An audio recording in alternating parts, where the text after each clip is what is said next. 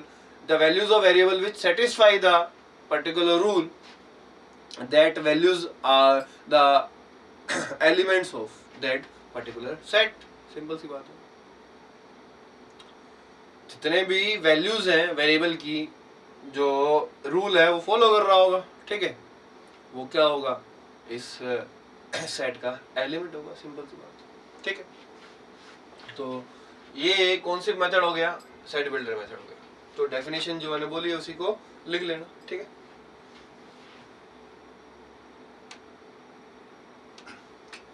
Set builder method के बाद अब बात करते हैं बच्चों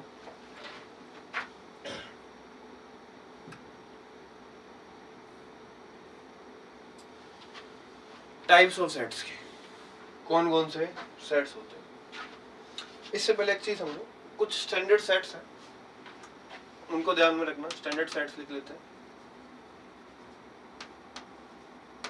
ये ध्यान में रखना कौन कौन से होते हैं। जैसे नेचुरल नंबर का सेट की बात करूं तो नेचुरल नंबर के सेट को n से रिप्रेजेंट करते हैं। 1 2 3 4 5 ये सारे एलिमेंट्स इसमें होते हैं, ठीक है। नेचुरल नंबर कौन कौन से होते हैं? 1 2 3 4 5, ठीक है। ये सारे किससे रिप्रेजेंट किए जाते हैं? इन जनरल n से रिप्रेजेंट किए जाते हैं। n के बाद आता है w। w किसको रिप्रेजेंट करता है? होल नंबर को। अभी अपन ने देखा भी था 0 1 2 3 ये सब एलिमेंट्स आते हैं इसमें। पढ़ा होगा तुमने होल नंबर 9th क्लास में, 10th क्लास में बार बार पढ़ा होगा। 6 7 8 से पढ़ते आते हैं इसको। तो नेचुरल नंबर कौन से होते हैं? 1 2 3 4 5 डैश डैश। ऐसे होल नंबर होते हैं 0 1 2 3 4 5, ठीक है। होल नंबर के बाद आता है अपना इंटीजर्स। इंटीजर्स को कभी कभी हम i से रिप्रेजेंट करते हैं, कभी कभी z से रिप्रेजेंट करते हैं। तो कौन कौन से बैठेंगे? 0 1 2 3 4 5 इस तरीके से इधर चलेगा। -1 -2 -3 माइनस इनफाइनाइट से 0 तक आएगा और फिर 1 से इनफाइनाइट तक जाएगा, ठीक। ये क्या होगा? स्टैंडर्ड सेट होगा। अब इसमें और भी आते हैं। अगर मैं बात करूं इसके बाद आता है रेशनल नंबर। रेशनल नंबर का सेट अपन q से रिप्रेजेंट करते हैं। अगर मैं इसकी डेफिनेशन लिखना चाहूँ तो सेट बिल्डर में बड़े इजीली लिख सकता हूँ x is such that x equals to p upon q। तो उन्हें देखा होगा number which can be represented in the form of p by q, तो उसको क्या बोलते हैं? रेशनल नंबर बोलते हैं। अब यहाँ पे p और q क्या होते हैं? p belongs to integer and q belongs to non zero integer. Non zero integer को रिप्रेजेंट करते हैं i नोड से या z नोड से। नॉन जीरो मतलब जीरो नहीं, नॉन जीरो मतलब जीरो नहीं, ठीक है। तो q बिलोंग्स टू आता है हमारा i0, ठीक है। तो डिनोमिनेटर कभी जीरो नहीं हो सकता और जो न्यूमरेटर है वो इंटीजर होना चाहिए। नॉन जीरो बोले तो डिनोमिनेटर क्या है, नॉन जीरो इंटीजर होना चाहिए और न्यूमरेटर क्या होना चाहिए, इंटीजर होना चाहिए। तो ये हमारा रिप्रेजेंट करने का तरीका है, ठीक है। रेशनल नंबर को क्यू से रिप्रेजेंट करते हैं, इरेशनल नंबर को किससे रिप्रेजेंट करते हैं, आई आर से रिप्रेजेंट करते हैं, और रियल नंबर को रिप्रेजेंट करते हैं आर से। और कॉम्प्लेक्स नंबर एक आता है, कॉम्प्लेक्स नंबर आगे आने वाले टाइम में पढ़ोगे, कॉम्प्लेक्स नंबर को किससे रिप्रेजेंट करते हैं, सी से रिप्रेजेंट करते हैं, ठीक है। बाकी इरेशनल की डेफिनेशन तुम पढ़ ही चुके हो, number which can not be represented in the form of p by q, numbers which can not be represented in the form of p by q, मतलब इंटीजर को छोड़ के रियल नंबर में जो नंबर्स बचते हैं वो होते हैं इरेशनल नंबर्स, ठीक है। रेशनल और रेशनल का दोनों का कॉम्बिनेशन, मतलब दोनों को एक साथ ले लोगे तो जो कॉम्बिनेशन बनेगा वो क्या बनेगा, हमारा रियल नंबर बनेगा। और एक चीज ध्यान रखना, कोई भी नंबर अगर रेशनल है तो इरेशनल नहीं होगा, इरेशनल है तो रेशनल नहीं होगा। कोई भी नंबर अगर रेशनल है तो इरेशनल नहीं होगा, इरेशनल है तो रेशनल नहीं होगा। मतलब ये बोल दिया जाए कि रियल नंबर के दो पार्ट होते हैं, एक तो रेशनल और एक इरेशनल। जो रेशनल है वो इरेशनल से कोई लेना देना नहीं, जो इरेशनल है उसका रेशनल से कोई लेना देना नहीं। मतलब डेफिनेशन भी हमें पता है, number which can be represented in the form of p by Q.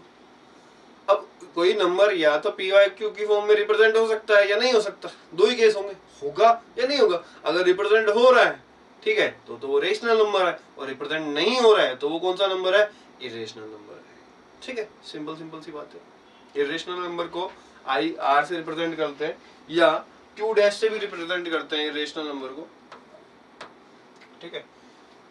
किससे रिप्रेजेंट करते हैं, क्यू डैश से, ठीक है। समझ में आ गई होगी बात। तो ये स्टैंडर्ड नोटेशन है किसके, कुछ स्टैंडर्ड सेट्स को रिप्रेजेंट करने के। ऐसा नहीं है कि ये ही होंगे, कभी कभी क्वेश्चन में n रिप्रेजेंट हो रहा है पहले से, n कहीं पे आपने वेरिएबल के फॉर्म में ले लिया कैपिटल N, ठीक है। अब उसको नेचुरल नंबर रिप्रेजेंट करना तो s से भी कर देगा और बोलेगा, बट उस क्वेश्चन में पर्टिकुलरली बोलेगा कि s क्या है, हमारा ये नंबर्स का कलेक्शन है, तो उस टाइम चेंज भी हो सकता है, ठीक है। बट मैक्सिमम जगह 99% जगह तुम्हें यही मिलेगा, यही नोटेशन मिलेगा। और डायरेक्ट बोलेगा कि N x belongs to N, x क्या है, एन से बिलोंग करता है, मतलब नेचुरल नंबर से बिलोंग करता है, होल नंबर है तो होल नंबर से बिलोंग करता है, डब्ल्यू से बोलेगा, ठीक है। आगे बात करते हैं टाइप्स ऑफ सेट्स की, ठीक है। सेट्स के टाइप देखेंगे, कौन कौन से टाइप होते हैं सेट्स के। सबसे पहला हमारा बात करें नल सेट, किसकी बात करते हैं, नल सेट की। इसको हम वॉइड सेट भी बोलते हैं, एम्प्टी सेट भी बोलते हैं। नल सेट, वॉइड सेट या empty set, null set, void set या एम्प्टी सेट। नल सेट नाम से पता चल रहा है, नल कुछ भी नहीं, वॉइड खाली, एम्प्टी खाली, ठीक है। सिंपल सी बात है, नाम से भी पता चल रहा है जैसे आपको कि नल सेट क्या है, ऐसा सेट जिसमें एक भी एलिमेंट हो। Set which does not have any element is called null set. ऐसा सेट, ऐसा कलेक्शन जिसमें कोई भी एलिमेंट ना हो।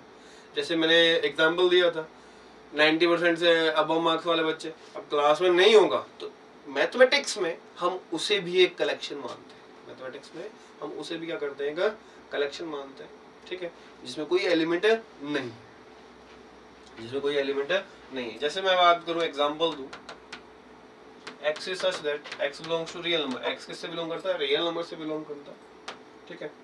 तो x स्क्वायर इक्वल्स टू -1 दे रखा है, x स्क्वायर इक्वल्स टू कितना दे रखा है, -1। और कोई भी रियल नंबर का स्क्वायर नेगेटिव नहीं मिलता है, कोई भी रियल नंबर का स्क्वायर नेगेटिव नहीं मिलता।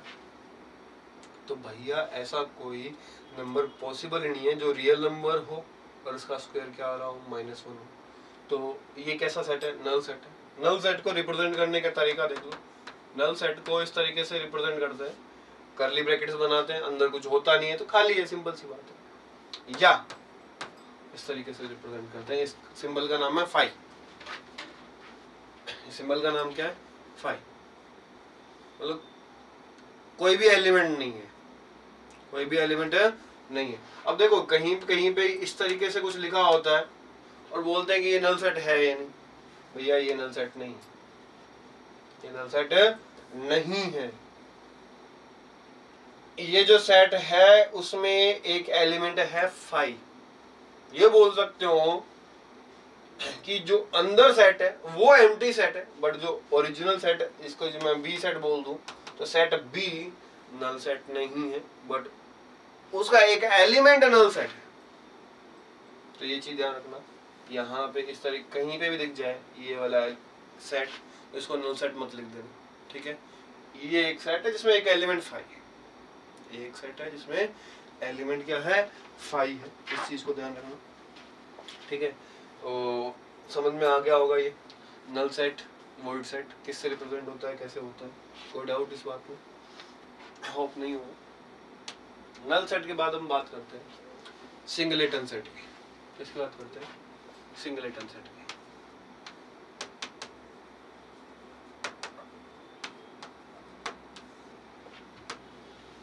किसकी बात करते हैं? सिंगलेटन सेट की। क्या होता है सिंगलेटन सेट? ऐसा सेट जिसमें एक ही एलिमेंट हो, ऐसा सेट जिसमें एक ही एलिमेंट हो, उसको क्या बोलते हैं? Singleton set.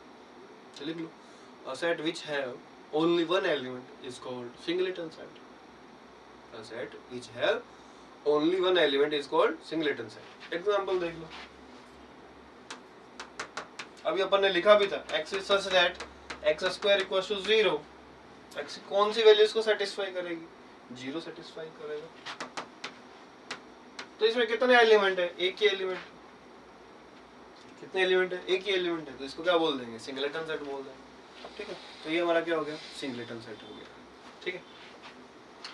नेक्स्ट बात करते हैं थर्ड डेफिनेशन। सिंगलेटन सेट के बाद हम बात कर रहे हैं थर्ड बात कर रहे हैं हम सिंगलेटन सेट के बाद फाइनाइट सेट। कौन सा set? Finite set. Set which have finite number of element. Set which have finite number of element is called finite set. ऐसा सेट जिसमें नंबर ऑफ एलिमेंट क्या हो? फाइनाइट हो। नंबर ऑफ एलिमेंट क्या हो? Finite हो, उसको क्या बोलते हैं? Finite set. सिंपल सी बात, लिख लो। जैसे ये जो लिखा हुआ है ये फाइनाइट सेट है, ये भी फाइनाइट है क्योंकि इसमें हमें पता है नंबर ऑफ एलिमेंट कितने हैं? 0। तो ये भी फाइनाइट सेट है। ये फाइनाइट नहीं है, ये फाइनाइट नहीं है, ये सारे के सारे फाइनाइट नहीं है। ये भी एक फाइनाइट सेट है। ये फाइनाइट है, ये फाइनाइट है नहीं है क्योंकि इसमें कितना एलिमेंट है? 5 एलिमेंट है, ठीक है। तो ये फाइनाइट सेट है, ये फाइनाइट नहीं है। तो इसको क्या बोलते हैं जो फाइनाइट नहीं है? Infinite set. तो अगली डेफिनेशन वही है हमारे पास। कौन सी? Infinite set. कौन सा सेट? इनफाइनाइट सेट, ठीक है।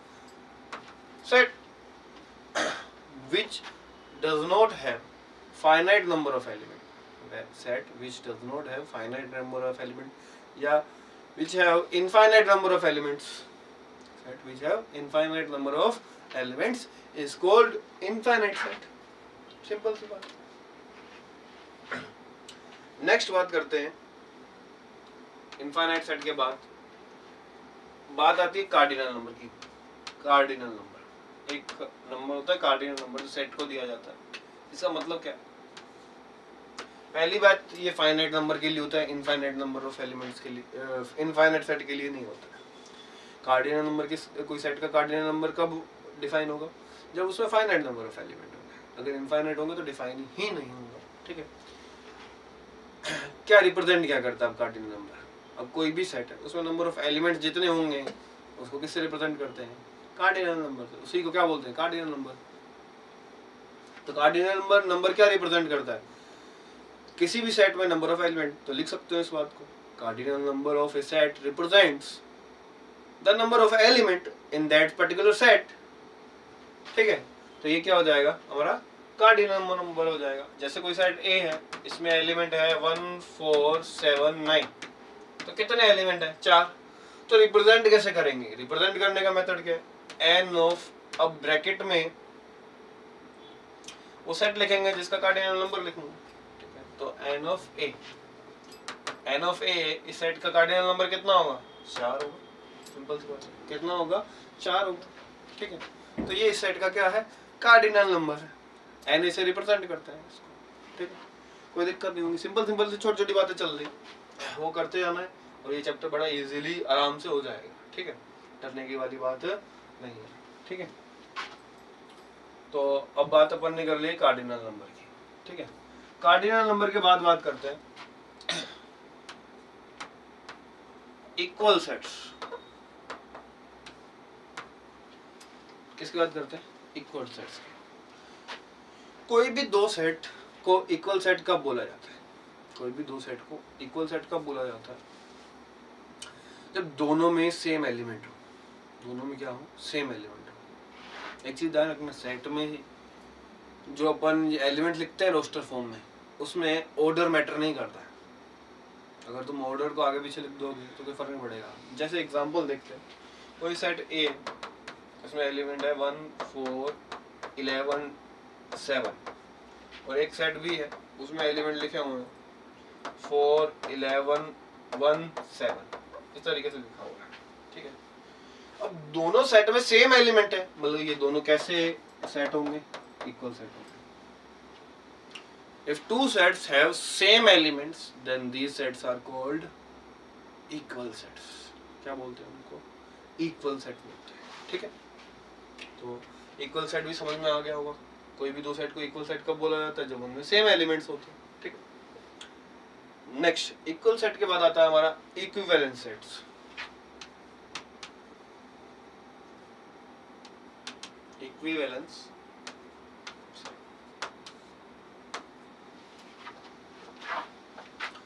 इक्विवेलेंट सेट क्या बोलते हैं? किसको बोलते हैं? अगर कोई भी दो सेट है, दोनों सेट में नंबर ऑफ एलिमेंट सेम है। क्या सेम है? Number of element. मतलब उन पहले में 3 एलिमेंट है, दूसरे में 3 एलिमेंट है। अब अलग हो तो हो, सेम हो तो हो, उससे कोई मैटर नहीं है, हमें उसका ध्यान नहीं देना। अगर दोनों में number of element set same है तो हम क्या बोलेंगे? उन सेट्स को इक्विवेलेंट सेट बोलेंगे। क्या बोलेंगे?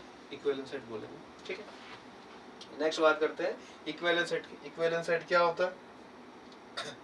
If two sets have same number of elements, if two sets have same number of elements, then these sets are called equivalent set. अब जैसे एग्जांपल देखो, कोई सेट A है, उसमें एलिमेंट है 1 4 10 13 17, कोई भी ले लीजिए पर्टिकुलर। और सेट B है, उसमें एलिमेंट दे रखा है A E I O E। तो इसमें 5 एलिमेंट है, इसमें 5 एलिमेंट है, ठीक है। काउंटिंग करी हमने, ऊपर वाले में 5 है, नीचे वाले में 5 है, तो क्या बोलेंगे?